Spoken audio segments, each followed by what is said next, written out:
जब कोई व्यक्ति दर्पण में स्वयं को देखता है तो सामान्यतः वो अपना ही प्रतिबिंब देखता है। उसे दर्पण में अपना बाह्य स्वरूप ही दिखाई देता है।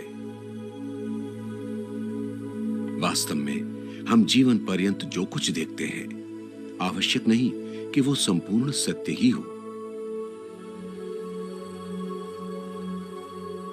स्वयं को संपूर्ण रीति समझने के लिए अपने अंदर झांकने की जरूरत है।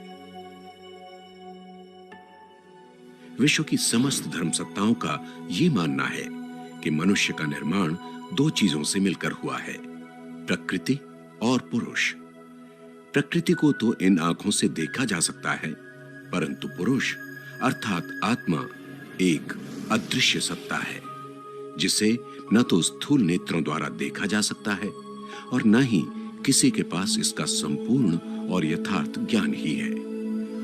राजयोग के अंतर्गत आत्मा को एक अति सूक्ष्म ज्योतिर्बिंदु के रूप में दर्शाया गया है, जो इस देह को चलाने वाली एक चैतन्य सत्ता है। हमारे जीवन में अधिकांश समस्याएं इसलिए उत्पन्न होती हैं क्योंकि हम खुद के वास्तविक स्वरूप को भूल चुके हैं तथा पूर्ण रूपेण इस बाह्य जगत में लिप्त हो चुके हैं। एक ऐसी दुनिया में जो मात्र एक प्रतिबिंब या मृग तृष्णा के समान है, जिसका कोई यथार्थ अस्तित्व नहीं है। जैसे ही हमें स्वयं की वास्तविक पहचान मिलती है, दूसरों के प्रति हमारा दृष्टिकोण खुद ब खुद बदल जाता है।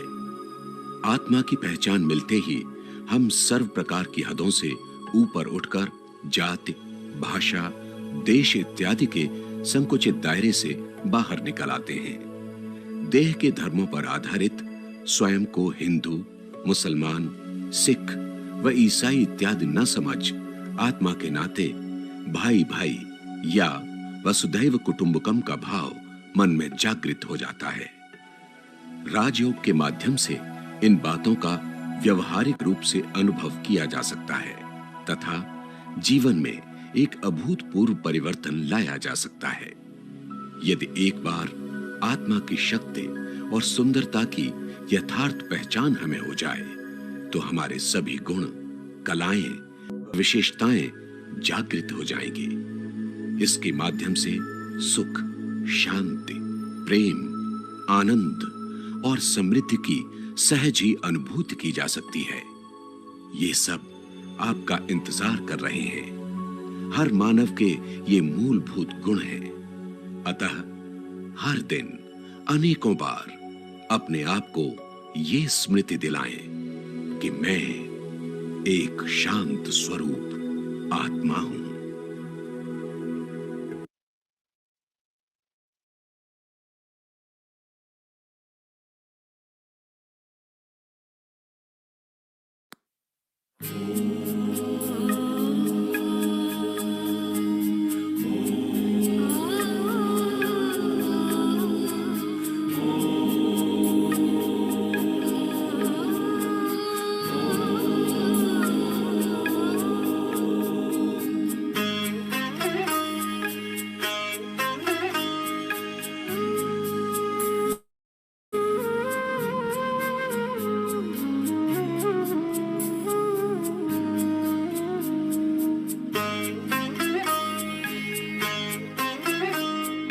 शांत स्वरूप, शक्ति स्वरूप, प्रेम स्वरूप मैं आत्मा हूँ।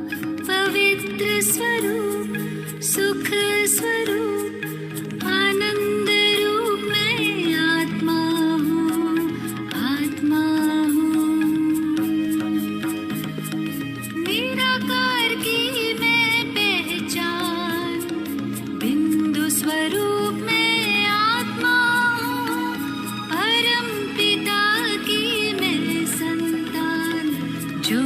स्वरूप में आत्मा हूँ। शांत स्वरूप, शक्ति स्वरूप, प्रेम स्वरूप में आत्मा हूँ।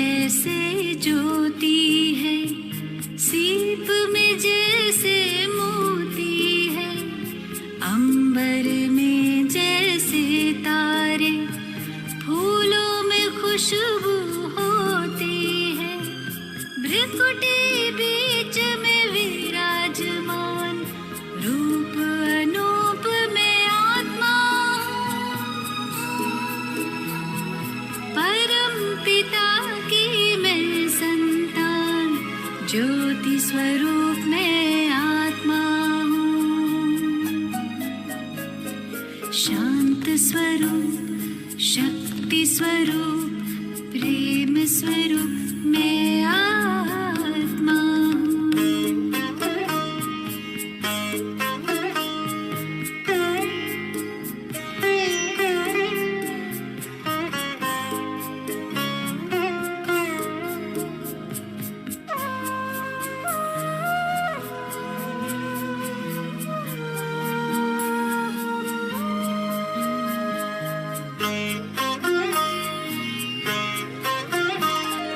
देह नहीं मैं देही हूँ तन के गृह में गेही हूँ शिव की प्यारी तन से न्यारी आत्मा सभी की स्नेही हूँ दिव्य गुणों की मैं हूँ खान दिव्य स्वरूप में आत्मा हूँ परम पिता की मैं संतान ज्योति स्वरूप में आत्मा हूँ शांत स्वरूप शक्ति स्वरूप प्रेम स्वरूप में आत्मा हूँ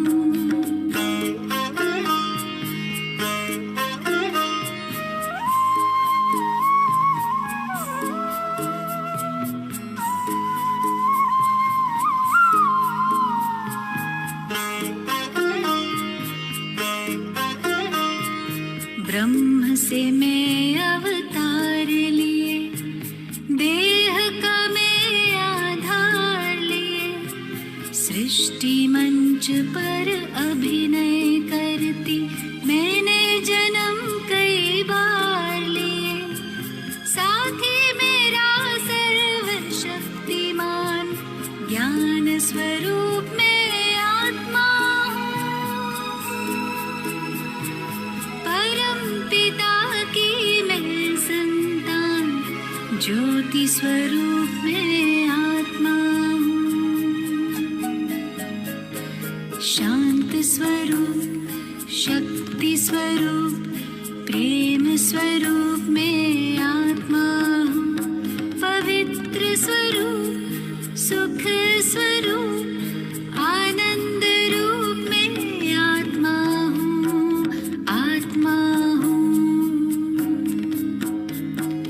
शांत स्वरूप शक्ति स्वरूप प्रेम स्वरूप में आत्मा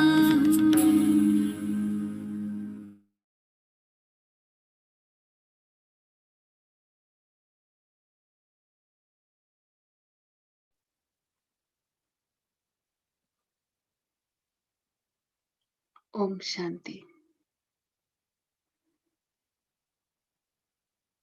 आज हमारे इस राजयोग कोर्स के सीरीज में दूसरे सेशन में दूसरे दिन में आप सभी का स्वागत है।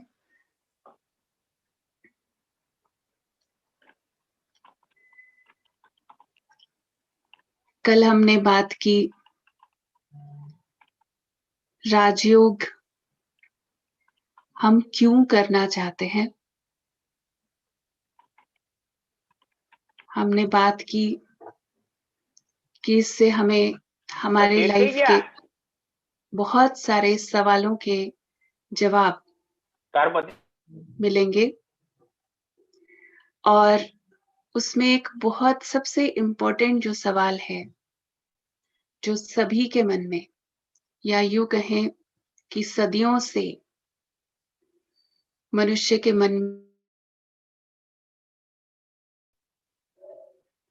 वो है हु एम आई, कौन हूं मैं। और इसी से रिलेटेड बहुत सारे और सवाल जो इंसान के मन में आते हैं। मैं कौन हूं, कहां से आया हूं, हमको जाना कहाँ है, हम अगर इस दुनिया में हैं तो किस लिए है, क्या हमारा पर्पस है। तो इस तरह के बहुत सारे प्रश्न और उसमें से सबसे इम्पोर्टेंट प्रश्न हु एम आई। तो आज इसी क्वेश्चन को हम इसका उत्तर, इस प्रश्न का उत्तर हम आज डिस्कस करेंगे। तो जब हम ये बात करते हैं सेल्फ रियलाइजेशन, कल हमने बात की कि राजयोग माना जिससे हमें सेल्फ रियलाइजेशन होती है, स्वयं की पहचान। तो आज इस चीज को हम अंडरस्टैंड करेंगे।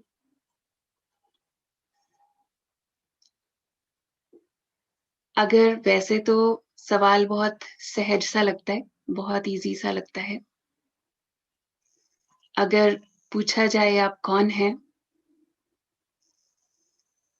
किसी से भी पूछेंगे तो वो इस बात का उत्तर बहुत ही कॉन्फिडेंस के साथ देंगे, अपना नाम बताते हैं। क्योंकि जब भी हमारा इंट्रोडक्शन पूछा जाए, हमारा परिचय मांगा जाए, तो हम सबसे पहली चीज अपना नाम बताते हैं, अपना प्रोफेशन बताते हैं या अपनी नेशनैलिटी बताते हैं।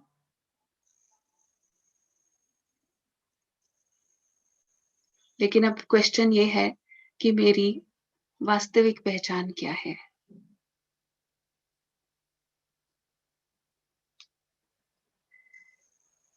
जब हमने कहा कि मेरा नाम, जो भी, मेरा प्रोफेशन, हमने कहा मेरी नेशनैलिटी, हम इंडियन है या अमेरिकन है या जो भी हमारी नेशनैलिटी है, या फिर हम अपना ऑक्यूपेशन बताते हैं, हम अपना प्रोफेशन बताते हैं। तो ये जो सारी चीजें हैं, ये सारी जो हमें पहचान मिली है, ये कहाँ से मिली है? जब हम इस दुनिया में आए थे, क्या हम अपना नाम साथ में लेकर के आए थे? आज जो मेरी एजुकेशन है, आज जो मेरी क्वालिफिकेशन है, क्या ये मेरे साथ आई थी? नहीं, ये सब चीजें मैंने इस दुनिया से एक्वायर की हैं। जब हम इस दुनिया में आए, नाम भी नहीं था, ये भी पता नहीं था कि मेरे माता पिता कौन है। मुझे ये पहचान दी गई, मुझे बताया गया कि ये तुम्हारे मम्मी है, ये तुम्हारे पापा है, ये तुम्हारे चाचा है, मामा है, या जो भी हमारे सारे संबंध हैं, वो हमें बताया गया। फिर जैसे हम स्कूल में गए और हमने पढ़ना शुरू किया, स्कूल में बैठना शुरू किया, फिर हमने एक और लेबल अपने साथ लगाया कि अब ये जैसे-जैसे हम बड़े होते गए, अपनी क्वालिफिकेशन हमने गेन करी, तो हमने वो भी लेबल्स ऐड कर दिए कि अब मैं ग्रेजुएट हूँ, अब मैं पोस्ट ग्रेजुएट हूँ, या अब मैं डॉक्टर हूँ, अब मैं इंजीनियर हूँ। इसके साथ-साथ हमारा धर्म, हमारा जेंडर, एक छोटे से बच्चे को तो ये भी पता नहीं था कि मैं मेल हूँ या फीमेल हूँ, ये भी नहीं पता था। ये भी हमें किसी ने बताया।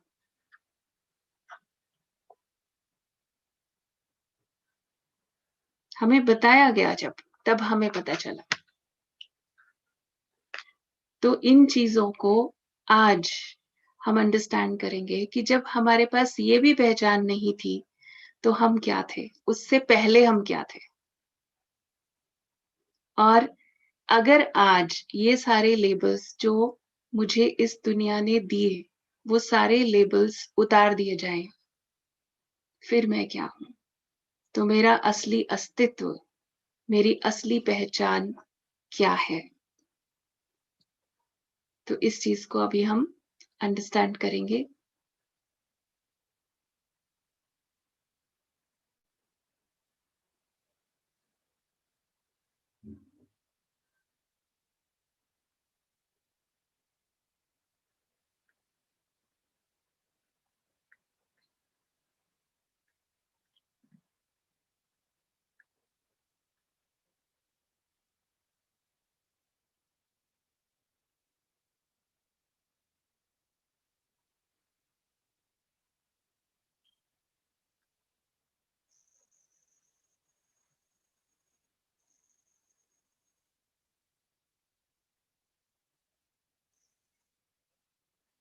तो ये सारे लेबल्स को आज अगर हम उतार दें,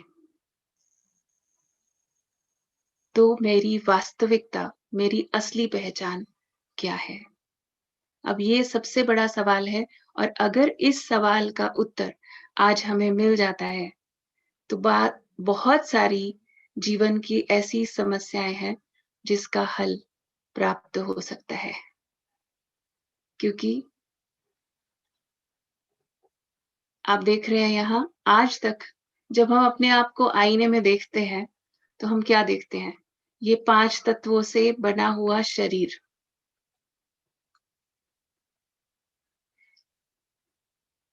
और इस 5 तत्वों के शरीर को ज़रूरत किस चीज़ की है? उन्हीं 5 तत्वों की।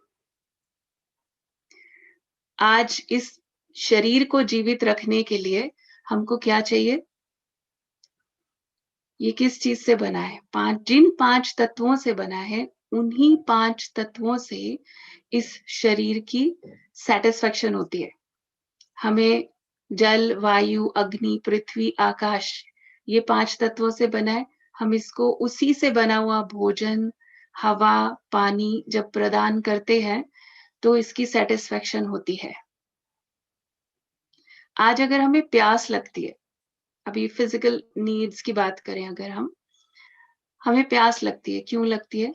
क्योंकि ये बॉडी अंदर से एक सिग्नल देती है कि मुझे पानी की कमी हो गई है अंदर और उसकी ज़रूरत है, मुझे प्यास लगी है। प्यास का मतलब यही है।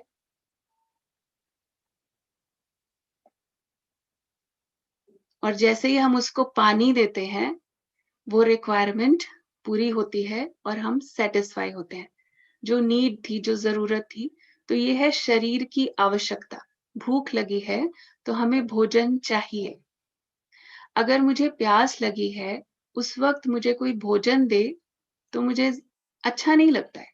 मुझे सिर्फ़ पानी ही चाहिए। अब इसको थोड़ा-सा हम अंडरस्टैंड करेंगे कि इस शरीर को पानी क्यों चाहिए? क्योंकि ओरिजिनली इस शरीर के अंदर लगभग 70% पानी है। 5 तत्वों में से जो जल तत्व है वो 70% है। और उसमें से जब उसकी परसेंटेज कम होती है, वो थोड़ा कम होता है अंदर से, तो एक डिमांड आती है अंदर से कि मुझे पानी चाहिए, जो हम कहते हैं मुझे प्यास लगी है।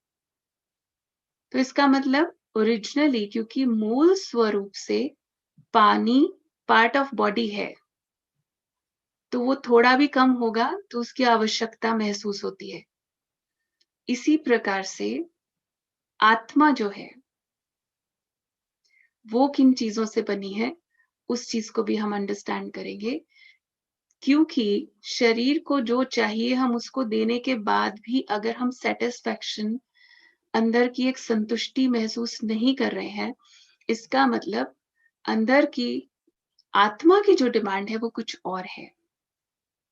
तो सबसे पहले हम इस चीज को समझेंगे कि मेरी असली आइडेंटिटी, मेरा असली अस्तित्व, मेरा वास्तविक स्वरूप क्या है। और उसके लिए सबसे पहली बात कि हम सारा दिन में 2 शब्द ऐसे हैं जो बहुत यूज करते हैं, दिन भर में हम सभी यूज करते हैं। मैं और मेरा करते हैं, काउंट भी नहीं कर सकते, गिनती नहीं है कितनी बार हम ये 2 शब्द बोलते हैं।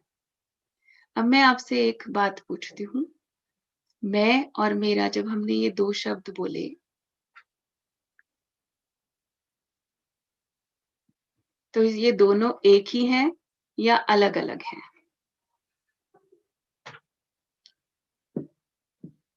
अलग हैं। मैं माना मेरा अस्तित्व, मैं, आई, और मेरा माना माई, जो भी चीजें मुझे बिलोंग करती हैं, वो मेरा है। अभी हम देखेंगे, मेरा की लिस्ट तो बहुत लंबी है। मेरा घर है, मेरा मकान है, मेरी कार है, मेरी फैमिली है, मेरा बहुत कुछ है। लेकिन इन सबको मेरा कहने वाली वो कौन है? इन सबको मेरा कहने वाली मैं। और वो मैं कौन है? अब किसी किसी को लगेगा हाँ मैं ये जो दिखाई दे रहा है सामने। जरा ध्यान से सोचें, ये मेरा हाथ,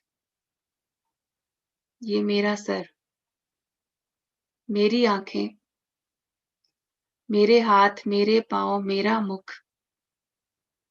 तो इसका मतलब ये जो शरीर है, इसको तो हम कह रहे हैं मेरा शरीर। और अगर ये मेरा है, तो फिर मैं कौन हूँ? इसको मेरा कहने वाली मैं, जो अभी आपसे बात कर रही हूँ, और आप जो सुन रहे हैं। अब ये बात करने वाली, बोलने वाली, सुनने वाली शक्ति कौन है? जो अगर इस शरीर से निकल जाती है, तो ये शरीर होते हुए भी ना बोलता है, ना चलता है, ना ही कोई कर्म कर सकता है। तो ये बात जो बोली, ये किसने बोली? मैंने बोली।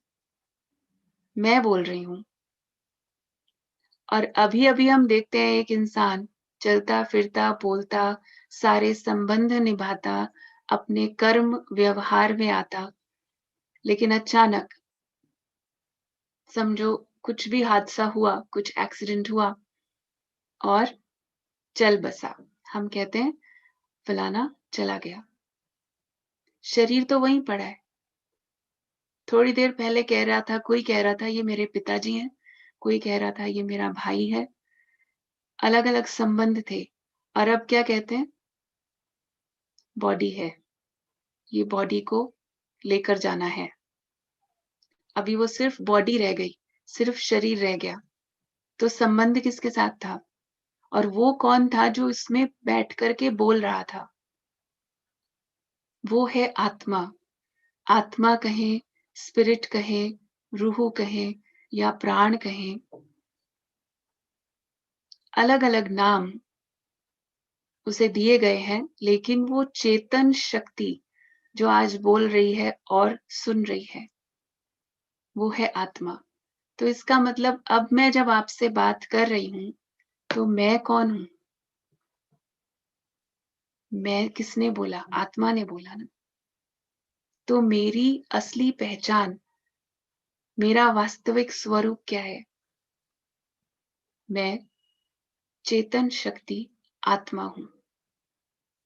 और इसी चीज को राजयोग में सबसे पहले फाउंडेशन के रूप में हम रियलाइज करते हैं, सेल्फ रियलाइजेशन। और जैसे ही हम इस चीज को रियलाइज करते हैं, हम आत्मा के अंदर जो रिकॉर्डेड बहुत सारी शक्तियां और गुण हैं, जो उसका मूल स्वभाव है, उसका ओरिजिनल स्वभाव है, उसको भी हम अंडरस्टैंड करते हैं।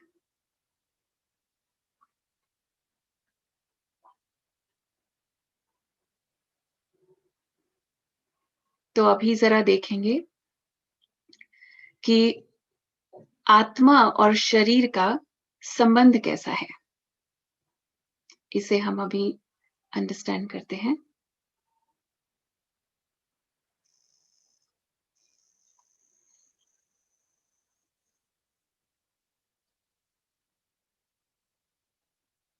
आत्मा और शरीर के बीच कुछ ऐसा संबंध है जैसे कि सीप में मोती है। तो अगर हम कहें कि ये शरीर एक सीप की तरह है, तो आत्मा मोती की तरह है। तो वैल्यू किससे है? सीप की भी वैल्यू किससे है? उस मोती से। शरीर अगर कार है, तो उसकी ड्राइवर आत्मा है। कौन ज्यादा इंपॉर्टेंट है? गाड़ी कितनी भी महंगी हो, लेकिन ड्राइवर अच्छा होना चाहिए। पहली बात, ड्राइवर होना चाहिए गाड़ी के अंदर, तभी गाड़ी चलेगी ना।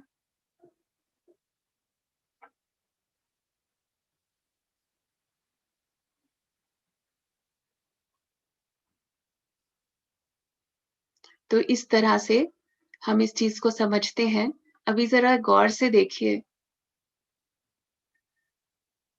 ड्राइवर कहाँ बैठता है गाड़ी में? ड्राइवर कहाँ बैठता है?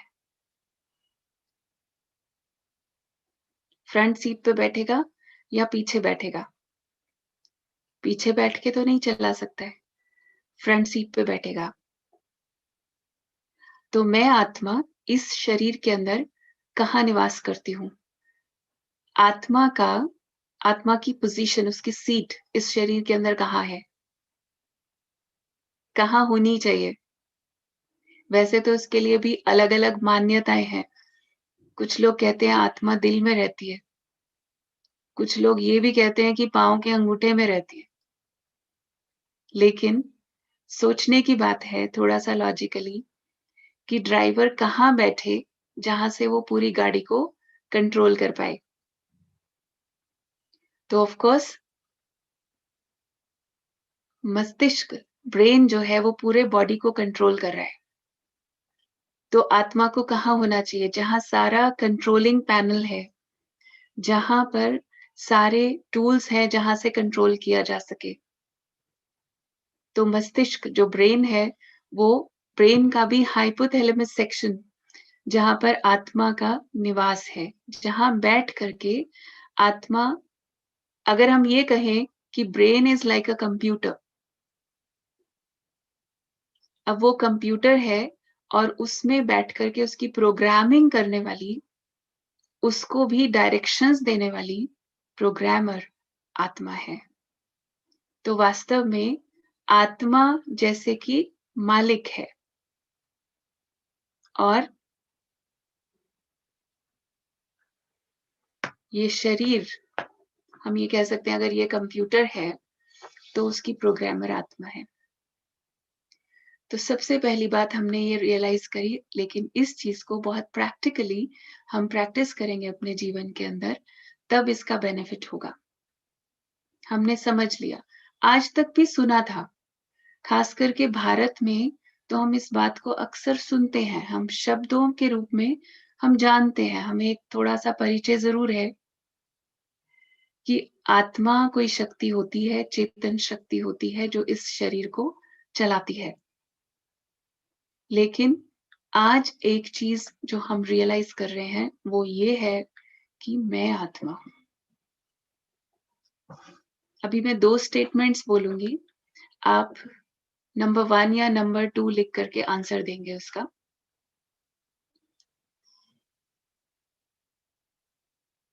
जैसे हम अपना परिचय देते हैं कि मैं शरीर हूं, मैं ये फलाना हूं, मेल या फीमेल हूं और मेरी एक आत्मा है, मेरे अंदर आत्मा है।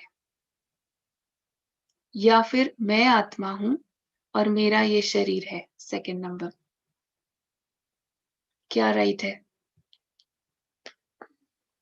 मैं शरीर हूं और मेरी एक आत्मा है, या मैं आत्मा हूं और मेरा शरीर है? नंबर 2, मैं आत्मा हूं और मेरा शरीर है। Right, I can receive the answers. मुझे दिखाई दे रहा है यहाँ पे चैट बॉक्स में। यस, सभी ने ऑलमोस्ट सही आंसर दिया है कि मैं आत्मा हूं और ये मेरा शरीर है। अब इसी अवेयरनेस को, इसी कॉन्शियसनेस को अपने सारा दिन की दिनचर्या में हमको प्रैक्टिस करना है, दिनचर्या में लेकर के आना है, धारण करना है। और उसके लिए अभी हम एक छोटा सा अभ्यास पहले करते हैं, फिर हम आगे चलेंगे। पहले हम सिर्फ सेल्फ को रियलाइज करने का एक 2 मिनट की छोटी सी प्रैक्टिस करते हैं। तो आप जहां पर भी बैठे हैं, आप बिल्कुल एकाग्र होकर के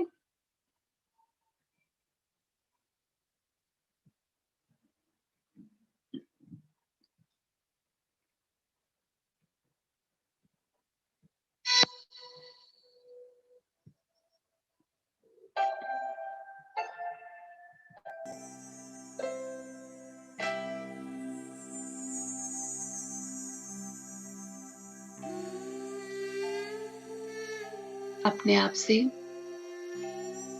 मन ही मन एक सवाल पूछेंगे।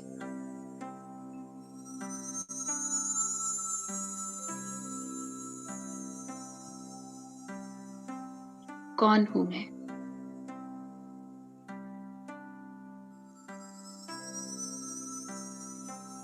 अंदर से जवाब आता है,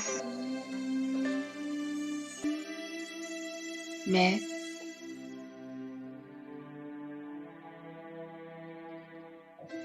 ये बाहर से दिखाई देने वाला शरीर, ये नाम, ऑक्यूपेशन, धर्म या जाति नहीं हूं। मैं इस शरीर को चलाने वाली चेतन शक्ति, आत्मा हूं।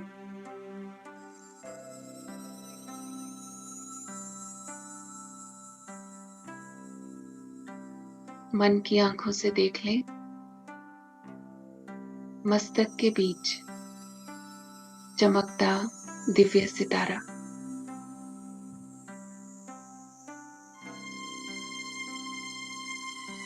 Point of light.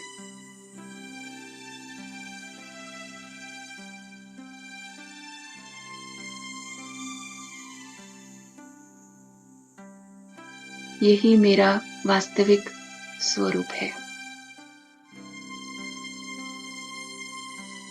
यही मैं हूं।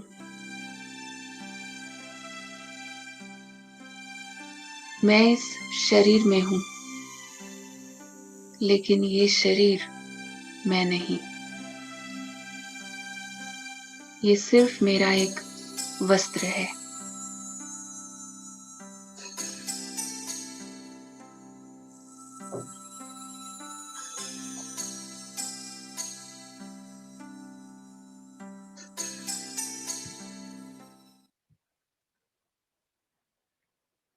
ओम शांति।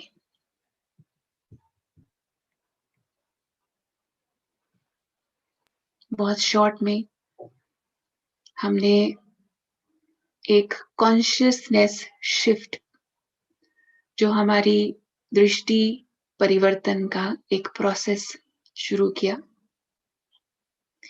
कि मेरे अंदर में जो आज तक एक अंडरस्टैंडिंग, एक पहचान, एक आइडेंटिटी अपनी बनाई हुई है हमने, जो हमें दुनिया ने दी, जो दुनिया से हमने एक्वायर की, आज साइलेंस में बैठ के पहली बार हमने अपने मन को कमांड दिया। हमने खुद से ये बात की, एटलीस्ट मैं अपने आप से पूछूं तो, कि मेरा वास्तविक स्वरूप क्या है। और जैसे हमने पहले बात की, इस शरीर को क्या चाहिए, इसकी क्या रिक्वायरमेंट्स हैं, ये हम सब जानते हैं और हम बहुत ध्यान रखते हैं। शरीर ठीक रहे, हेल्दी रहे, स्वस्थ रहे, उसके लिए इसको क्या देना है हम बहुत ध्यान रखते हैं। लेकिन आत्मा स्वस्थ रहे, उसके लिए क्या करना है, ये बहुत कम पता है या लगभग नहीं पता है। और आत्मा स्वस्थ है, उसकी निशानी क्या है?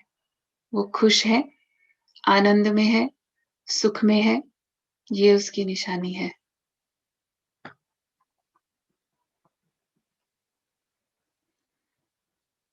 नेक्स्ट।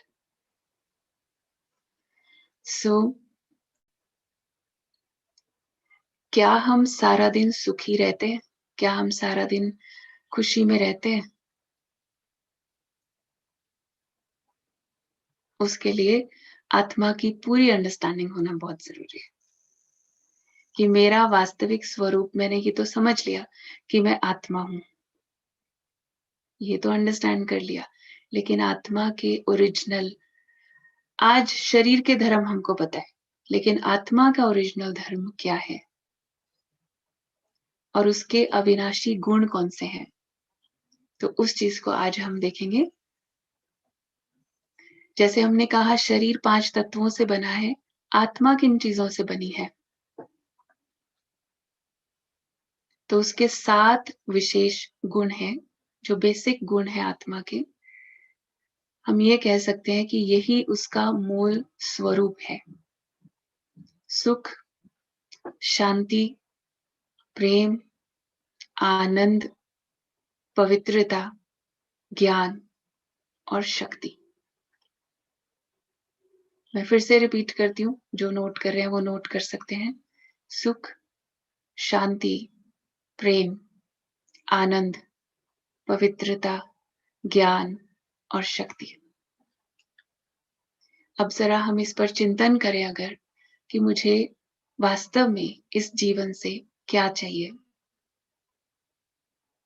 कल भी हमने बात की थी और आप में से बहुत सारे लोगों ने यही आंसर दिया था, सुख चाहिए, शांति चाहिए, हैप्पीनेस चाहिए। यही आंसर्स थे ना? तो यही सब चीजें हैं, यही 7 गुण हैं जो आत्मा की वास्तव में रिक्वायरमेंट है। आत्मा की नीड है, जो वो चाह रही है अंदर से। जैसे हमने कहा, we are looking for right things but at wrong places. हम ढूंढ तो यही रहे हैं, यही सातों चीजों को ढूंढ रहे हैं, लेकिन ये नहीं पता है कि ढूंढना कहाँ है, मिलेगी कहाँ से। और वो पता नहीं होने के कारण हम कभी-कभी उसे गलत स्थान पर ढूंढ रहे हैं। हमने सोचा खुशी चाहिए, हमने देखा एक व्यक्ति ने अपना, आजकल पोस्ट करते हैं ना अपनी पिक्चर्स, कोई फेसबुक पे पोस्ट करता है, कोई अपना व्हाट्सएप में स्टेटस लगाता है। तो हमने देखा ये स्टेटस में उसने लगाया, अपनी नई गाड़ी के साथ अपनी फोटो लगाई है और बहुत खुश दिखाई दे रहा है। तो हमें लगा कि वाह! और हमें पता है उसका पास्ट भी पता है, उसके पहले की स्टेज क्या थी वो भी पता है। तो अच्छा, ये आज तो ये बहुत खुश दिखाई दे रहा है। तो कहीं न कहीं हमारी बुद्धि ने अज़्यूम किया कि ये गाड़ी के साथ है, ये खुश है। तो मतलब जब ये चीज़ें हमारी लाइफ में आती हैं, हमने एक इक्वेशन बना लिया अपने मन में कि जब ये चीज़ें, ये पोज़ेशंस हमको मिलते हैं, तो हमें खुशी होती है। तो हमने उस चीज़ को पाने के लिए दौड़, एक रेस शुरू कर दी। अच्छा, कम से कम घर तो अपना एक अच्छा-सा होना चाहिए। अब घर बनाना है, उसके लिए कमाना है, उसके लिए हमने सारी लाइफ लगा दी। फिर जब हमारे आस-पास के लोग, हमारे जिनके साथ हमारे संबंध हैं, वो सब जब हमारे से सैटिस्फाइड होंगे ना, और उनके चेहरे पे स्माइल होगी, तो हमारे चेहरे पर स्माइल आएगी। तो उनके चेहरे पर स्माइल लाने के लिए हम बहुत मेहनत करते हैं। बच्चों के लिए नई-नई रेसिपीज़ सर्च करते हैं।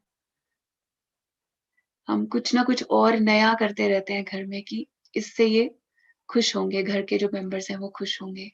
कभी होते भी हैं, कभी हो जाते हैं और कभी फिर बिल्कुल नहीं होते हैं। कभी तो आपने बहुत मुश्किल से अच्छा-सा कुछ बनाया, या आप खरीद कर लाए, कोई गिफ्ट खरीद कर के लाए और उनको पसंद ही नहीं आया। उनकी भी खुशी गुम, आपकी भी खुशी गुम। तो मतलब आत्मा सर्च तो वही कर रही है, तलाश तो उन्हीं चीज़ों की है। सुख, शांति, प्रेम, आनंद यही चाह रहे हैं। प्रेम भी सबको चाहिए, चाहे एक छोटा-सा बच्चा है, उससे भी आप प्यार से बात करो, वो बात मानता है।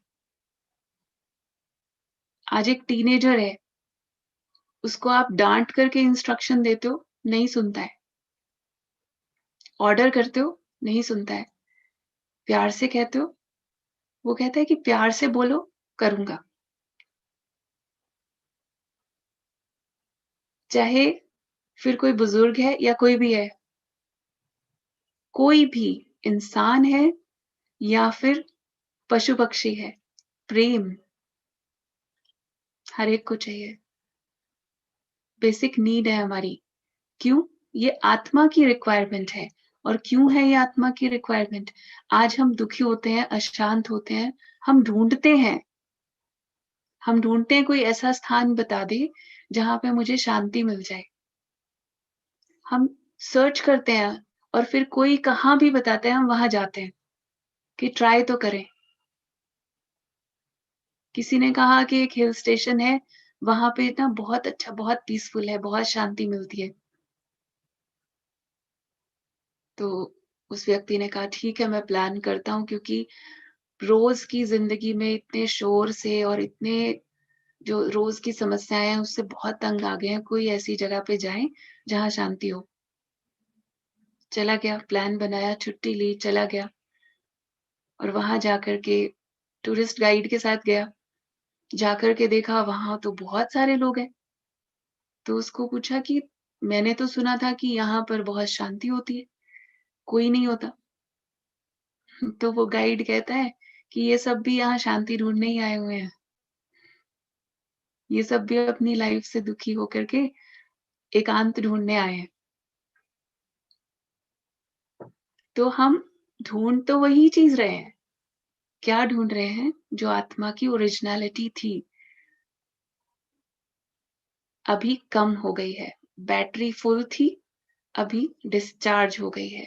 क्योंकि जब हम इस दुनिया में आए, वो बैटरी यूज हो रही है, रोज यूज हो रही है। क्योंकि जब हम कर्म में आते हैं तो वो बैटरी कंज्यूम होती है। हम रिलेशनशिप्स में आते हैं, बैटरी यूज होती है। सारा दिन यूज कर रहे हैं, चार्ज कर रहे हैं? ये सवाल अपने आप से पूछने की जरूरत है। चार्ज तो नहीं कर रहे हैं। इसीलिए इन सभी चीजों की तलाश आत्मा कर रही है, पर उसे भी पता नहीं है कि मुझे क्या चाहिए। जैसे वो एक कहानी सुनाते हैं कि एक राजा था, वो बहुत बीमार हुआ। इतना बीमार हो गया कि ऐसे लग रहा था कि उसकी बचने की कोई उम्मीद नहीं है। बहुत सारे वैद्य, हकीम, सबको दिखाया गया, कोई फायदा नहीं हुआ।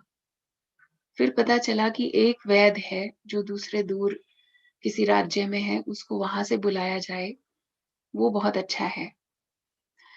उसको बुलाया, उसने चेक किया, उसको बात समझ में आ गई।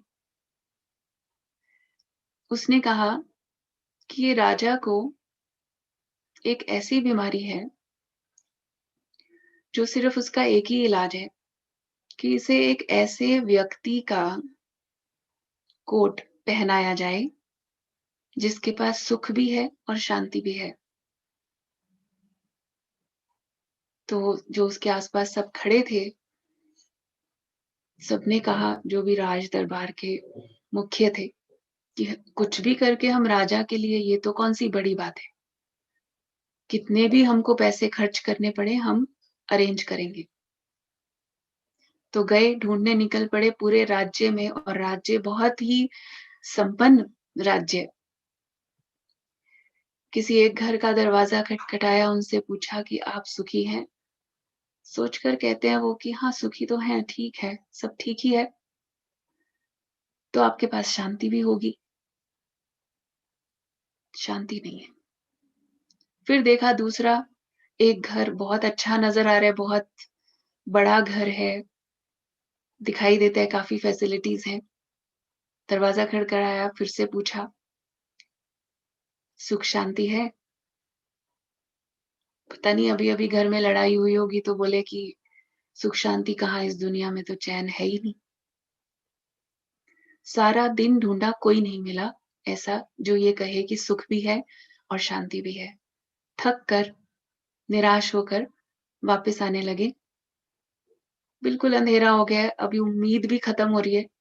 अचानक से एक बांसुरी की, किसी के बांसुरी बजाने की धुन सुनाई दी, और बहुत ही आकर्षक वो धुन, चैन की बंसी बोलते हैं ना, जैसे ऐसे। तो वो धुन की तरफ आकर्षित होते होते चले गए, और जाकर के देखा कि एक युवा है, बच्चा है, 16-17 साल का, बांसुरी बजा रहा है, एक चट्टान पे बैठा हुआ है, नदी के किनारे। वो लोग भी वहां उसके पास जाकर के बैठ बैठ गए, जब तक वो पूरा करे, सुनते रहे बांसुरी की धुन। और जैसे ही उसने पूरा किया, उसको पूछा कि हमें लगता है आपको देखकर कि आपके पास सुख भी है और शांति भी है। कहता, बहुत चैन है, बहुत सुकून है, मैं बहुत सुखी हूँ, शांत भी हूँ। तो वो कहते हैं कि हमारे से कितने भी पैसे ले लो, हमें अपना कोट दे दो, हमें अपने राजा की रक्षा करनी है, उनको बचाना है। तो वो बच्चा कहता है कि मेरे पास सुख है, शांति है, लेकिन कोट नहीं है। तो ये क्योंकि सुख और शांति कोट में नहीं है, सुख और शांति कार में नहीं है, सुख और शांति बाह्य कोई भी सुखों और चीजों के अंदर नहीं है।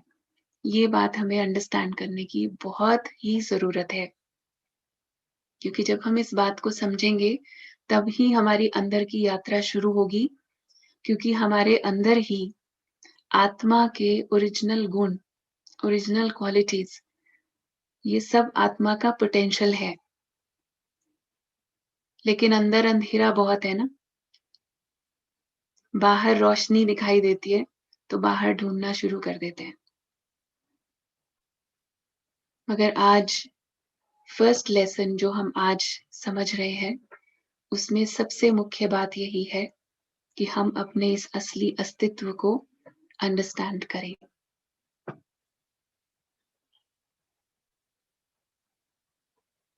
और अब देखेंगे आत्मा के अंदर क्या ये इनर मैकेनिज्म चलता है, किस तरह से आत्मा के अंदर ये 3 सूक्ष्म शक्तियां हैं, मन, बुद्धि और संस्कार। आप देख रहे हैं स्क्रीन पर। मन यानी सोचने की शक्ति, सोचने की शक्ति जो संकल्प, थॉट्स, फीलिंग्स क्रिएट करती है। सारा दिन में कितने थॉट्स, कितने संकल्प, कितने विचार हमारे मन में आते हैं, गिनती नहीं है। कम से कम 30 से 40 हजार थॉट्स सारा दिन में एक ह्यूमन माइंड क्रिएट करता है। तो इतने सारे विचार हमारे अंदर आ रहे हैं, लेकिन जो भी हम सोच रहे हैं वो सब कुछ हम क्या कर सकते हैं? क्योंकि सोचने की स्पीड तो बहुत फास्ट है, मगर कर्म की स्पीड, कर्म की तो लिमिटेशन है ना। एक थॉट को कर्म में लाने के लिए, उसके लिए उसका पूरा प्रोसेस होता है। आज मुझे एक संकल्प आया कि मुझे जाना है, ट्रैवल करना है, मुझे किसी दूसरे कंट्री में ट्रैवल करना है। मैंने थॉट, मेरे को आ गया, लेकिन जाने के लिए मुझे उसका पूरा प्लान बनाना पड़ेगा। मुझे टिकट खरीदनी है, मुझे वीजा अप्लाई करना है, मुझे सारा उसका प्रोसेस करना है। तो थॉट्स की स्पीड तो बहुत फास्ट है, लेकिन सभी विचार, सभी थॉट्स कर्म में नहीं आ सकते। इसीलिए जो दूसरी शक्ति है, बहुत बड़ी ब्लेसिंग है ये, जो हम सबके पास है, बुद्धि या विवेक शक्ति। ये बुद्धि अंदर की जजमेंट पावर है, जो हमें बताती है क्या राइट है, क्या रॉन्ग है, ये करना है या नहीं करना है, अभी करना है या बाद में करना है। हम कुछ सोच भी रहे हैं ना, करने के पहले अंदर में विचार आता है, फिर दूसरी एक आवाज आती है अंदर से, जिसे हम अंतरात्मा की आवाज कहते हैं। कई बार हम, कई बार उसे इंट्यूशन भी कहते हैं, हम उसे गट फीलिंग भी कहते हैं, कि अंदर से बताती है आत्मा कि नहीं, ये जो हम करने जा रहे हैं ना, ये राइट नहीं है। तो बुद्धि डिसाइड करती है, फिर वो थॉट जो था वो एक्शन में आता है, वो कर्म में आता है। और कर्म में आने के बाद कोई भी कर्म को, किसी भी एक प्रकार के कर्म को जब हम बार बार रिपीट करते हैं, तो वो हमारा संस्कार बन जाता है।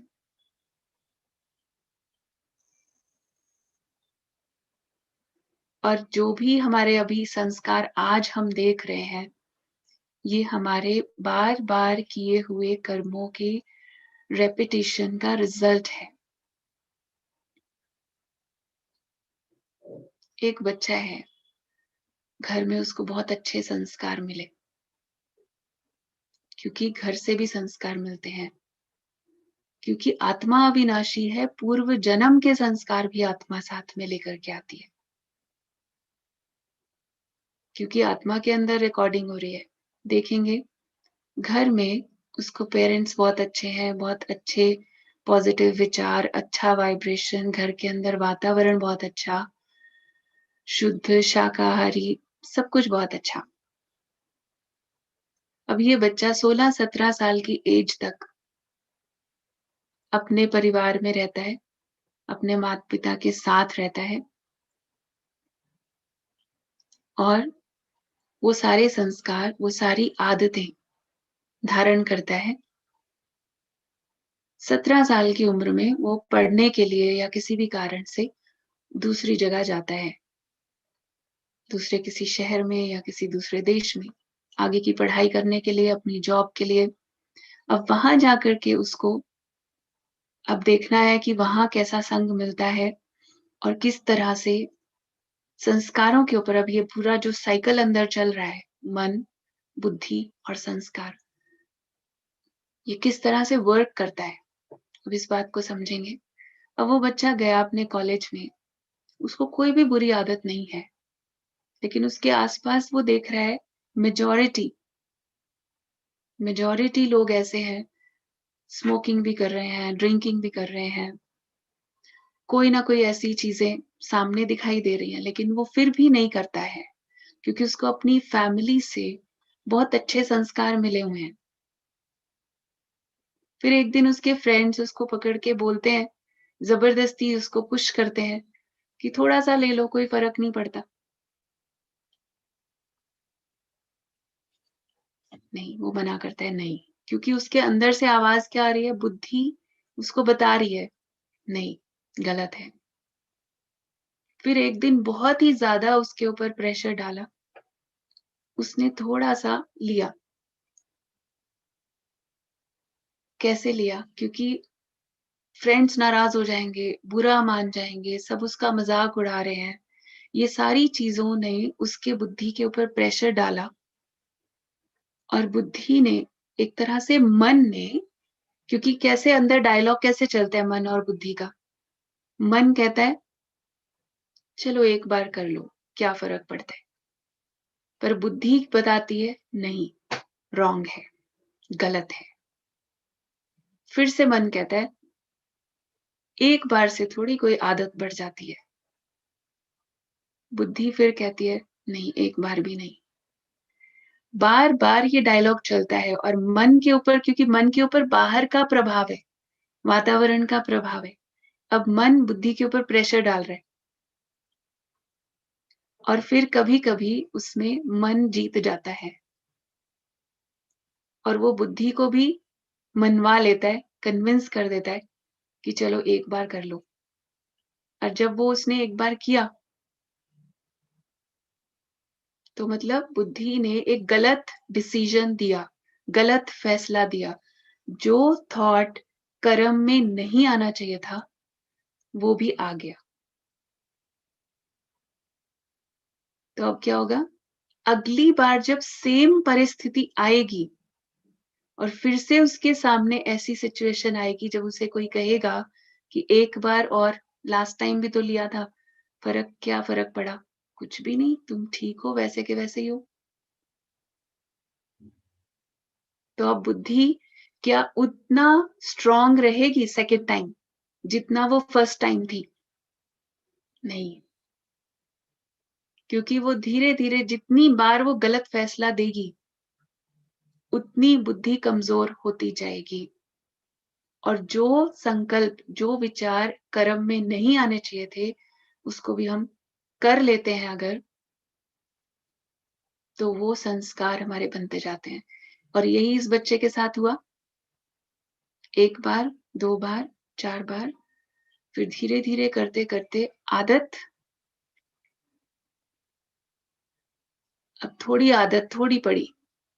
घर आया छुट्टियों में, पता नहीं चला, किसी को भी पता नहीं चला, क्योंकि बहुत ऐसी पक्की वाली आदत नहीं थी। अब किसी को पता नहीं चला तो उसको और हिम्मत आ गई, और ज़्यादा, और ज़्यादा, और ज़्यादा वो बिल्कुल ऐसे हो गया जैसे कि जैसे पक्के शराबी। और वो आदत उसकी इतनी ज़्यादा हो गई, गहरा अब संस्कार, कि उसके कारण झूठ, उसके कारण और सारी उसके अंदर कमियाँ आनी शुरू हो गई। लाइफ के इस जीवन के पहले 17 साल बहुत अच्छा पीरियड, उसके बाद वातावरण का प्रभाव, फिर करते-करते एक ऐसा स्टेज 60-70 साल की एज तक जितना भी वो जिया, वो उस आदत को छोड़ नहीं पाया फिर। और मृत्यु भी बहुत ऐसी हुई जब शरीर बिल्कुल काम का नहीं रहा, आत्मा शरीर छोड़ के चली गई। अब ये आत्मा जब आगे जाकर के जन्म लेगी, जहाँ पर भी जन्म लेगी, तो कौन से संस्कार साथ लेकर जाएगी? जो ओरिजिनल पहले बचपन वाले संस्कार थे, वो तो एक तरह से चेंज हो गए ना। तो जैसे-जैसे अंत समय आते-आते जो संस्कार बन गए थे, वो संस्कार उसके साथ अगले जन्म में भी जाएँगे। क्योंकि आत्मा अविनाशी है। जो भी हम कर्म कर रहे हैं, उसकी रिकॉर्डिंग आत्मा के अंदर हो रही है ना। शरीर खत्म होता है, आत्मा अविनाशी, तो उसके अंदर की रिकॉर्डिंग भी अविनाशी है। और ये अविनाशी रिकॉर्डिंग साथ जाती है। कितनी बार हम देखते हैं छोटे-छोटे बच्चे, बिना किसी ट्रेनिंग के, उनके अंदर कोई विशेष कला, विशेष आर्ट कहाँ से आई? किसी ने नहीं सिखाया। कभी-कभी तो माता-पिता भी बोलते हैं कि हमारे फैमिली में कोई ना गीत गाता है, ना ही किसी को म्यूज़िक का शौक है, लेकिन ये बच्चा बचपन से ही देखते हैं ना कोई-कोई ऐसे। ऐसे ही पॉज़िटिव भी संस्कार, नेगेटिव भी, दोनों ही प्रकार के कई बार हम देखेंगे उस बच्चे के अंदर वो संस्कार ऐसे होते हैं, कुछ ऐसे, कई बार नेगेटिव भी होते हैं, जो ना माता-पिता में है, ना दादा-दादी में है, ना ही किसी और रिलेशन में किसी के अंदर भी वो हैबिट्स नहीं है। तो वो कहाँ से आई है? वो पूर्व जन्म के संस्कार आत्मा लेकर के आई है। तो जब हम इस बात को समझते हैं, तो हम अपने ऊपर और ज़्यादा अटेंशन रख पाते हैं। और ये संस्कार एक तो ये हुए जो हमने इस दुनिया के वातावरण से हमने सीखा, लिया, हमें जो भी एजुकेशन मिला या माता-पिता से मिला या संघ से मिला। और एक है आत्मा के ओरिजिनल संस्कार जो हमने बात की 7 गुणों की। तो इसीलिए जब हम मेडिटेशन में प्रैक्टिस करते हैं, स्वयं को रियलाइज़ करके आत्मिक स्मृति में बैठने का, क्योंकि भूले हुए थे, बहुत समय से भूले हुए थे कि हम कौन हैं। अभी याद आया, अभी समझ आया, लेकिन सारा दिन इस अवेयरनेस को अपने अंदर हमको रखना है, इस स्मृति को अपने अंदर बना के रखना है, उसी से हमको एक परिवर्तन जो है वो नज़र आएगा। या तो वो अवेयरनेस हमको प्रैक्टिकली, क्योंकि ये प्रैक्टिकल स्वरूप है राजयोग का, आत्मस्मृति, सोल कॉन्शियसनेस। क्योंकि ये सिर्फ स्मृति की बात है ना, आज जैसे सारा दिन में हमें हमें अपना नाम, अपना प्रोफ़ेशन, अपना बिज़नेस कितना पक्का होता है। समझो आप बहुत बड़े क्राउड में भी हैं, बहुत सारे लोग हैं और उसके बीच में दूर से किसी हल्की-सी आवाज़ में भी किसी ने मेरा नाम लिया, तो दूर से सुनाई देता है, पता चल जाता है। आप सोए भी हुए हैं, नींद में भी कोई आवाज़ देता है, तो आपको पता चल जाता है कि मुझे बुला रहे हैं। क्योंकि हमें वो कॉन्शियसनेस जो है, वो स्मृति बहुत पक्की है और अभी हमें ये शिफ्ट करना है, मैं कौन हूँ? मैं आत्मा और ये शरीर जैसे कि मेरा एक कॉस्ट्यूम है, वस्त्र है, इसके द्वारा मैं कर्म कर रही हूँ। तो जितना-जितना हम ये अभ्यास करते जाएँगे, जैसे आप देख रहे हैं भोजन बनाते समय, किसी से बातचीत करते समय भी, अगर मुझे याद रहे कि मैं आत्मा इस आत्मा से बात कर रही हूँ। मुझे याद रहे कि ये जो बाहर दिखाई दे रहा है, मेल है, फीमेल है, काला है, गोरा है, अमीर है या गरीब है, जो भी है, ये मुझे जो दिखाई दे रहा है, ये सिर्फ इसका कॉस्ट्यूम है, वस्त्र है।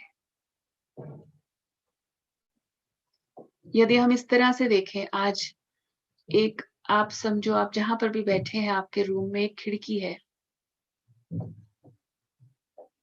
आप रूम के अंदर बैठे हैं, अपने कमरे में हैं, आप खिड़की से बाहर इस दुनिया को देखते हैं, बाहर जो भी आपको दिखाई देता है। आप कमरे के अंदर हैं,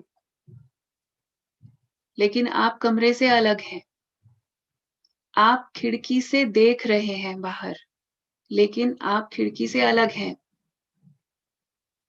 बिल्कुल इसी प्रकार से हम इस चीज का अभ्यास करेंगे।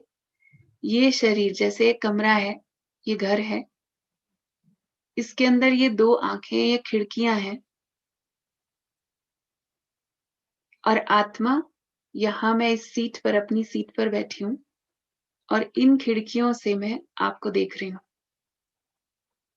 तो कुछ इस तरह से इसे हम प्रैक्टिस करेंगे। चाहे हम कोई भी कर्म कर रहे हैं, ये प्रैक्टिस, ये अभ्यास हम कर सकते हैं। तो चलिए अभी हम इस अभ्यास की तरफ चलते हैं। अभी कुछ देर साइलेंस में बैठकर मैं आपको गाइड करती जाऊंगी, और आप इसी स्मृति में, इस अवेयरनेस में बैठेंगे, और सोल कॉन्शियस होने का, आत्मिक स्मृति का आज हम अभ्यास करेंगे।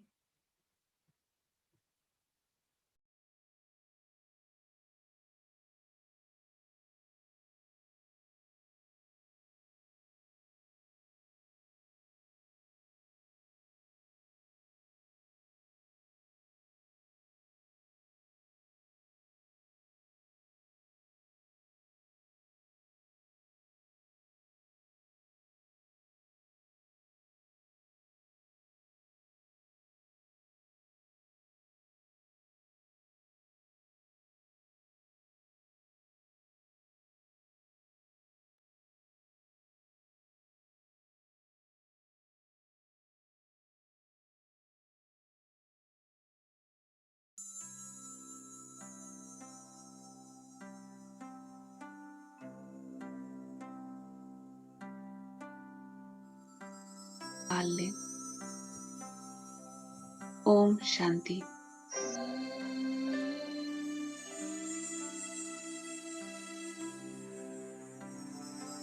अपने मन को चारों तरफ की बातों से निकाल कर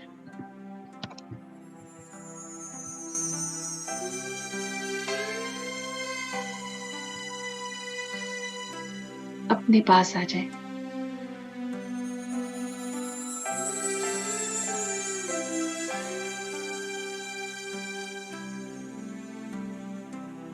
स्वयं से बात करेंगे।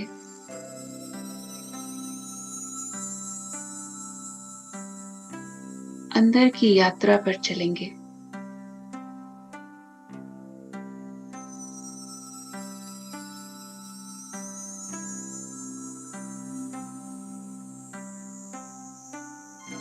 फिर से एक बार स्वयं से पूछेंगे, कौन हूं मैं?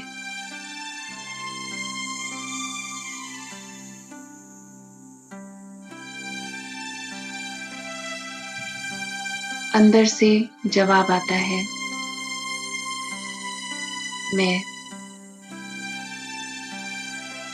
चेतन शक्ति, आत्मा।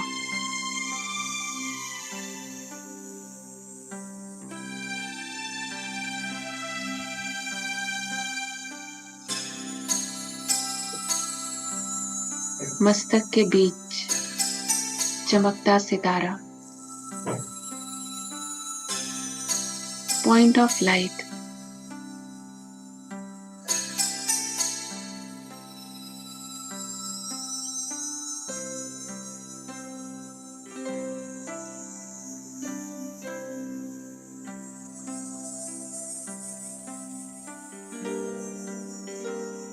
मैं आत्मा इस शरीर को चलाने वाली शक्ति, इन आंखों से देखने वाली,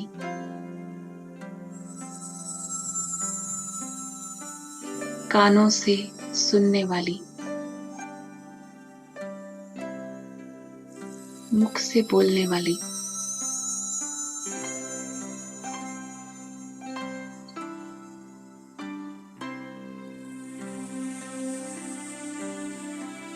मैं इस शरीर में हूं। ये जैसे मेरा वस्त्र है।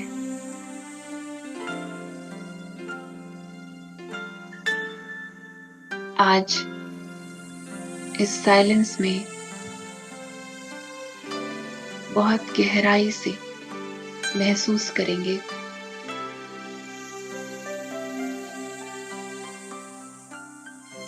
मैं इस शरीर में हूं, लेकिन मैं शरीर नहीं हूं। इससे अलग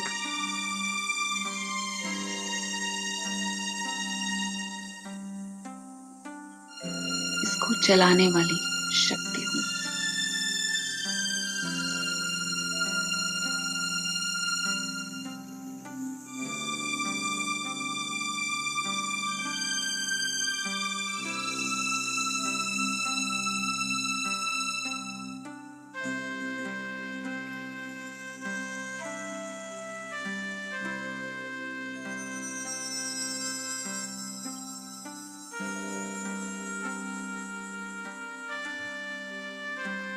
अपने अंदर की शांति को महसूस करेंगे। मेरा मूल स्वभाव, ओरिजिनल नेचर शांति है।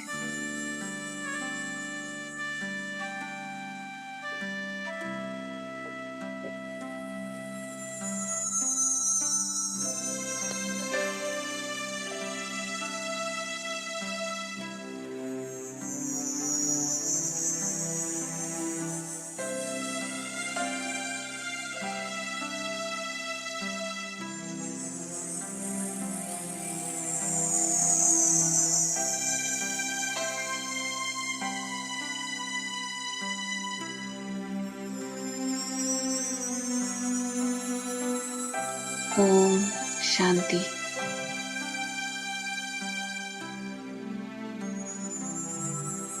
इसी साइलेंस में खुद से एक प्रॉमिस करेंगे। चलते फिरते कर्म करते सारा दिन ये बात मुझे अपनी स्मृति में रखनी है।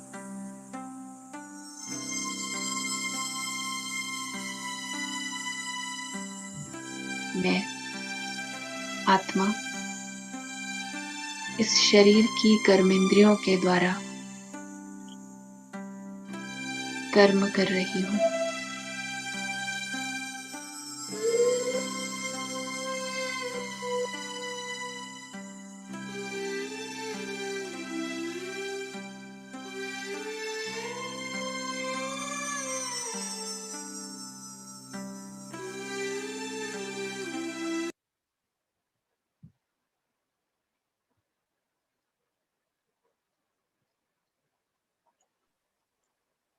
ओम शांति। ओम शांति। दीदी कुछ प्रश्न आए हैं, ले सकते हैं? जी। जी दीदी, एक प्रश्न आया है कि यदि हमारा स्वभाव शांति है तो हम इतने अशांत क्यों हो गए? अच्छा क्वेश्चन है। स्वभाव हम कह रहे हैं कि हमारी ओरिजिनलिटी, हमारा असली स्वभाव शांति है, तो फिर अशांत क्यों हो गए? जैसे कहते हैं ना कि darkness is nothing but absence of light. अंधेरा अपने आप में कुछ नहीं है, सिर्फ लाइट ना होने को ही अंधेरा कहते हैं। रोशनी न होने को ही अंधेरा कहा जाता है। तो वास्तव में अशांति, दुख, परेशानियां, चिंताएं, ये सब एक तरह से जैसे डार्कनेस है, अंधेरा है। अंधेरे का अपना कोई अस्तित्व नहीं होता है। आप लाइट ऑन करते हैं, अंधेरा गुम हो जाता है। कहाँ चला जाता है? कहीं नहीं गया, वो समाप्त हो गया, क्योंकि उसका अस्तित्व था ही नहीं। तो अशांति अपने आप में एक सिग्नल है कि शांति की कमी हो रही है। क्रोध ये सिग्नल है कि प्रेम की कमी हो रही है। तो मुझे वो चीज ऊपर से चार्ज करनी है, क्योंकि जैसे हमने बात की कि चार्जिंग नहीं कर रहे हैं ना, सिर्फ यूज करते जा रहे हैं आत्मा की शक्तियों को। तो वो यूज करते करते वो लाइट कम होती है, अंधेरा अपने आप दूर हो जाता है। जी। किसी ने ये भी पूछा है कि अगर स्वभाव हमारा प्रेम है तो फिर डर क्यों लगता है? सेम बात है कि जैसे जैसे हम उस रोशनी को वापस लाएंगे, उसकी रोशनी की कमी ही अंधेरा है। Absence of light is darkness. तो वही तो हम कर रहे हैं योग में, योग के अभ्यास में।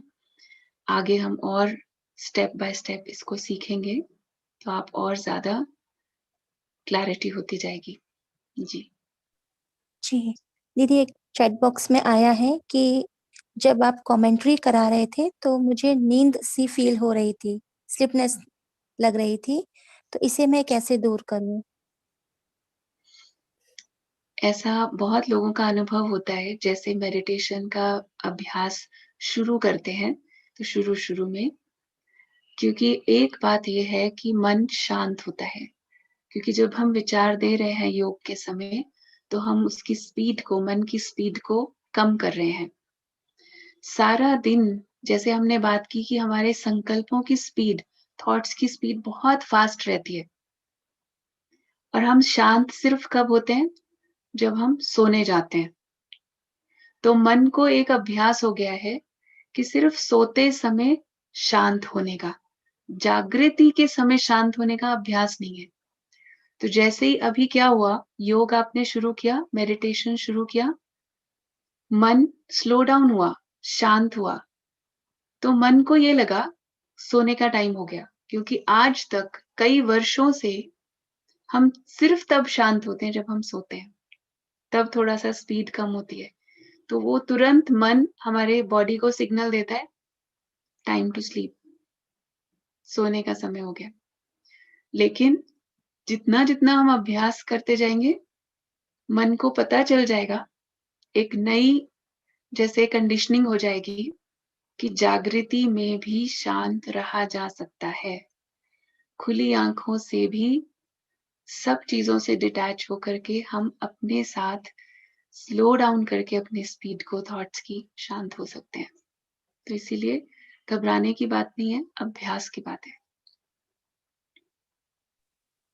जी दीदी, प्रश्न है कि दूसरों की नेगेटिविटी हमें अफेक्ट करती है, हम उससे कैसे बचें? दूसरों की नेगेटिविटी अफेक्ट करती है। जैसे किसी की इम्यूनिटी कम होती है तो उसको वायरस अटैक करता है। तो वास्तव में दोष उसकी नेगेटिविटी का नहीं है, मेरी इम्यूनिटी कम है। मुझे अपनी अंदर की क्षमता को, अपनी शक्ति को बढ़ाना है। तो जितना जितना मेरी शक्ति बढ़ती जाएगी, मुझे बाहर की नेगेटिविटी के वायरस का इफेक्ट नहीं होगा। और अभी तक जब भी इफेक्ट होता था, तो हम हमेशा ये सोचते थे कि इसके कारण मैं डिस्टर्ब हो रहा हूं। तो हम हमेशा इस इंतजार में रहते थे कि ये ठीक हो जाएगा जब, तो ही मेरा मन शांत होगा।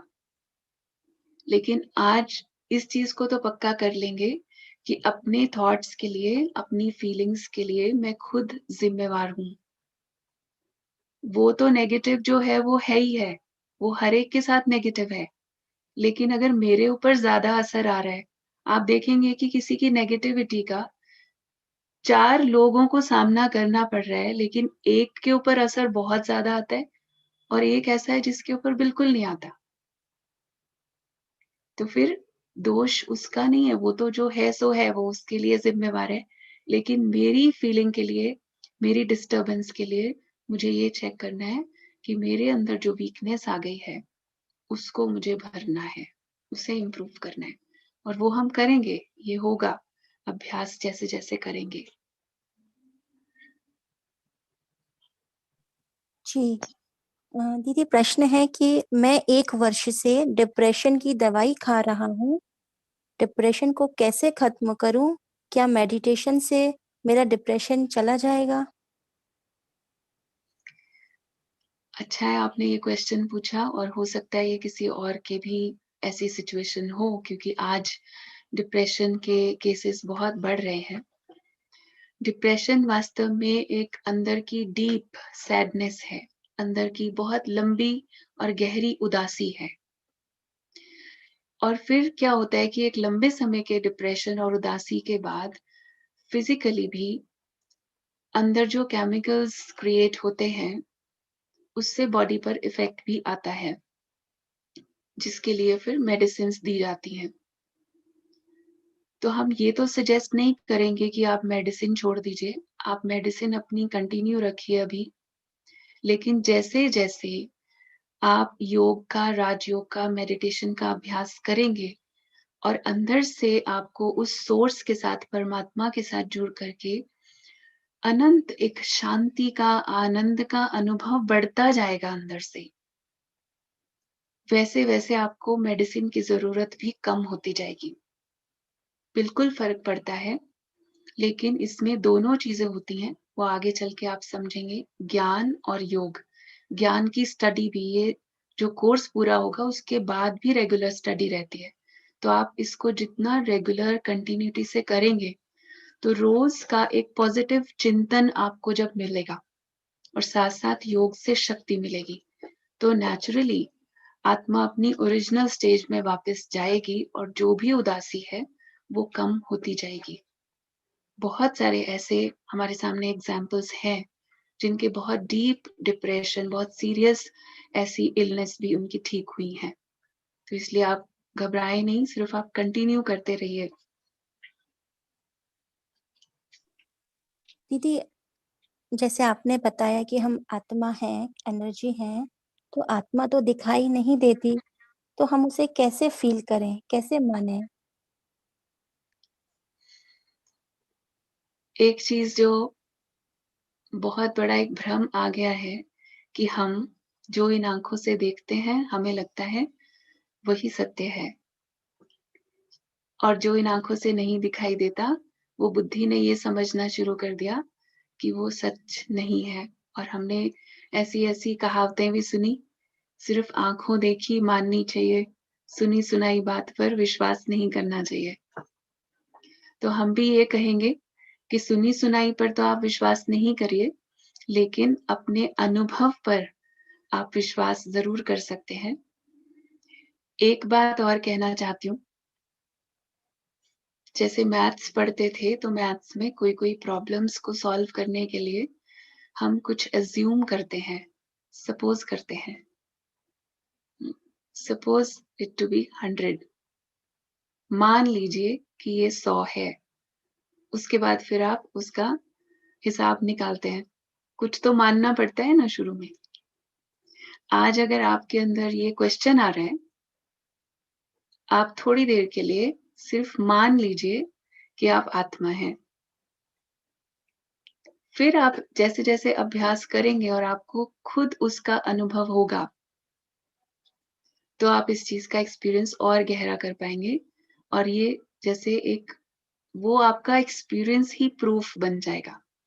क्योंकि ये इन आँखों से देखने की चीज़ नहीं है और आप में से अगर कोई भी इस चीज़ का इंतज़ार कर रहे हैं कि मेडिटेशन में बैठकर किसी दिन मुझे कुछ आत्मा दिख जाएगी या परमात्मा दिख जाएगा, मेडिटेशन का भाव वो नहीं है। हमें रियलाइज़ करना है, महसूस करना है।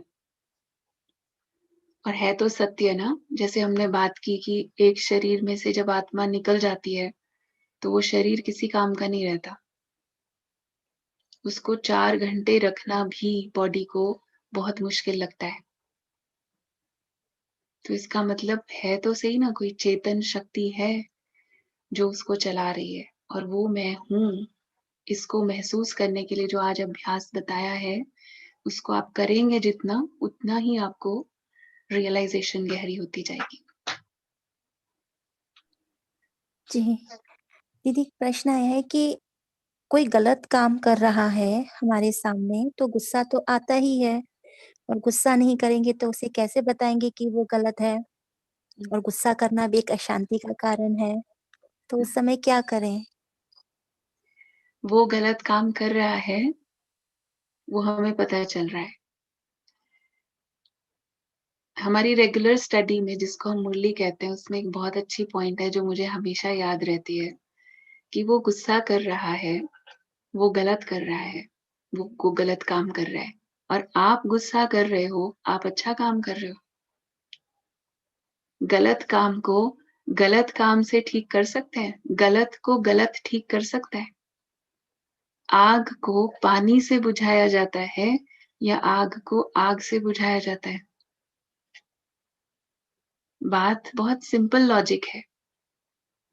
और आप करके देखना कि कभी कोई बहुत ऊंचा बोल रहा हो, बहुत गुस्से में शाउट कर रहा है, बहुत ही जोर जोर से बोल रहा है, और आप उस वक्त उतना ही अपनी आवाज को स्लो, पीसफुल, अपने शांत स्वरूप में स्थित होकर के मन में एक बार कह दो, ओम शांति। जोर से नहीं बोलना, हो सकता है उसका भी रिएक्शन हो जाए, लेकिन मन में अपने आप को याद करा देंगे, ओम शांति, और उतने ही सहज शांत भाव से उत्तर देंगे, रिएक्ट नहीं करेंगे। वो अकेला कितनी देर शाउट कर सकता है? गलत कर रहा है। अच्छा, अब बात आती है, बहुत बड़ी गलती कर रहा है, बहुत बड़ी भूल है, लेकिन आज तक के सभी के अनुभव ये है, आप गुस्सा करके उसे ठीक करना चाहते हैं, आपकी इंटेंशन तो ठीक है। कभी कभी बच्चे ही होते हैं आपके सामने, बच्चे गलत, बहुत गलत काम कर रहे हैं, आप उसे डांट के ठीक करना चाहते हैं। आप बात बिल्कुल सही बोल रहे हैं, लेकिन सही विधि से नहीं बोल रहे, तो इसलिए वो बच्चा क्या कहता है, आप गुस्सा क्यों कर रहे हो? ऐसे ही कहते हैं ना, आप गुस्सा क्यों कर रहे हो, आप जोर से क्यों बोल रहे हो? और अभी तो आप क्लास भी कर रहे हो रोज, तो आपको एक बात और सुननी पड़ेगी कि मेडिटेशन का क्या फायदा हुआ। तो वो आपकी जो सही बात थी वो भी गलत हो गई, क्योंकि कहने का तरीका गलत था। हमें लग रहा है कि गुस्सा तो नेचुरल है, गुस्सा नेचुरल नहीं है, शांति नेचुरल है। आप उस शांति के टूल को यूज तो करके देखिए, यूज करिए थोड़े दिन, फिर बताइएगा। बहुत काम की चीज है। जी, जी। दीदी प्रश्न आया है कि मेरे साथ बहुत सारे हेल्थ प्रॉब्लम्स हैं, रात को नींद नहीं आती है, तो ऐसे में मैं मेडिटेशन कैसे करूँ? मैं ये कहूंगी कि पहले थोड़ा-सा आपको ये देखना है, नींद नहीं आती है, ज़्यादातर उसका कारण ये होता है कि आपके बहुत सारे थॉट्स चल रहे हैं। संकल्पों की, थॉट्स की, विचारों की स्पीड बहुत फास्ट होने के कारण नींद नहीं आती है। या फिर फ्यूचर की, भविष्य की कोई चिंताएँ हैं, जिसके कारण मन में बहुत सारे विचार आते हैं। तो उसके लिए आगे, वैसे आगे के और अभ्यास जो आएँगे और आपके आगे लेसन्स में ऐसे लाइफ के जो क्वेश्चन्स हैं, उसके आंसर्स मिलने से प्रश्न जब कम हो जाते हैं, तो विचारों की स्पीड कम हो जाती है। लेकिन अभी से एक अभ्यास हम सभी कर सकते हैं, ये सभी के लिए बहुत अच्छा रहेगा, कि दिन में बीच-बीच में 4 बार, 5 बार टाइम अपना निश्चित करके 2-2 मिनट के लिए भी अपने आप को शांत कर दें, स्टॉप करें बीच-बीच में खुद को। कितना भी हम बिज़ी हैं, जैसे ट्रैफिक लाइट्स होती हैं, आप कितना भी फास्ट स्पीड से जा रहे हो, कितना भी जल्दी में हो, रेड लाइट होती है, तो आपको रुकना ही पड़ता है। और रेड लाइट का बहुत इम्पोर्टेंस है एक्सीडेंट्स को कंट्रोल करने में। तो मन के अंदर भी एक्सीडेंट्स हो रहे हैं क्योंकि स्पीड जो है सोचने की बहुत ज़्यादा तेज़ है। तो उसको एक्सीडेंट से स्वयं को बचाने के लिए बीच-बीच में रेड लाइट लगा दो। तो दिन में कुछ टाइम अपने रूटीन के हिसाब से अपना-अपना निश्चित कर सकते हैं। लंबा समय नहीं, क्योंकि अभी धीरे-धीरे आप अभ्यास और करेंगे मेडिटेशन का, लेकिन बीच-बीच में भी स्टॉप करेंगे ना, तो स्पीड थॉट्स की कम हो जाएगी। और फिर नींद में भी उसमें बेनिफिट होगा। और आगे चल के हम इसके और भी टिप्स हमें समझ में आएँगे, जैसे-जैसे हम आगे के लेसन्स को समझते हैं। जी। दीदी एक छोटी लड़की का ही प्रश्न है श्लोक संगानी महाराष्ट्र से। वो कहती है कि मेरा एक एम है कि मैं एक आईएएस ऑफिसर बनूँ, लेकिन मेरी आँखों में एक बहुत बड़े पॉइंट का चश्मा लगा है और मेरे मन में हरदम यही सवाल रहता है कि मैं एम कैसे पा सकती हूँ? मुझे 10वीं और 12वीं में फर्स्ट आना है। कृपया मुझे गाइड करें।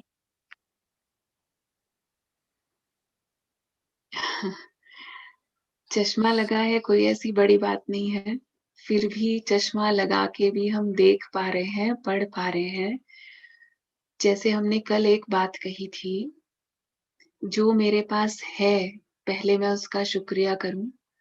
मैं आपके इस एम को बहुत एप्रिशिएट करती हूँ और आपको खुद एप्रिशिएट करना है इस बात को, खुद को शाबाशी देनी है एक बात के लिए, कि आप ये ऐसा एक लक्ष्य रख पा रहे हैं, एक ऊँचा लक्ष्य आपने रखा है अपने जीवन में, ये अपने आप में छोटी बात नहीं है। सो एप्रिशिएट योरसेल्फ फॉर दैट। बाकी ये जो भी लिमिटेशंस हैं, ये तो हमारे मन की बनाई हुई हैं। इसका मैं नहीं समझती कोई भी कनेक्शन है, चश्मा कितने नंबर का है, उसके साथ कोई कनेक्शन नहीं है। एट लीस्ट आपका ब्रेन, आपकी बुद्धि आपका साथ दे रही है। आपके अंदर ज़रूर इंटेलिजेंस है, तभी तो लक्ष्य रखा है ना। आपको लगता है आपके अंदर कैपेसिटी है, आपके अंदर वो योग्यता है कि आप कर सकते हो, तभी तो ऐसा एम बनाया है बुद्धि ने। नहीं तो अपनी योग्यता के अनुसार ही बच्चे एम बनाते हैं ना। कोई तो कहता है बस मुझे तो 40% लेकर के पास हो जाऊँ, उतना ही काफ़ी है। उसको पता होता है कि मेरी योग्यता कितनी है। तो इसीलिए अपने एम के लिए पहले अपने आप को रोज़ एप्रिशिएट करते रहेंगे और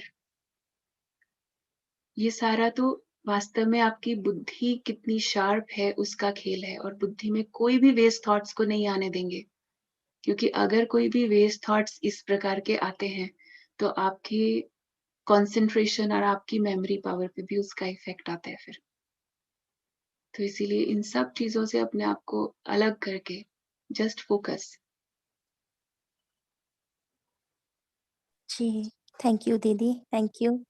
आपने बहुत अच्छे से सभी के प्रश्नों के उत्तर दिए, सभी को संतुष्ट किया और सभी बाकी जो जो भी सेशन आएँगे, उन सेशन के हिसाब से अपने प्रश्न दिए हुए नंबर पर दे सकते हैं।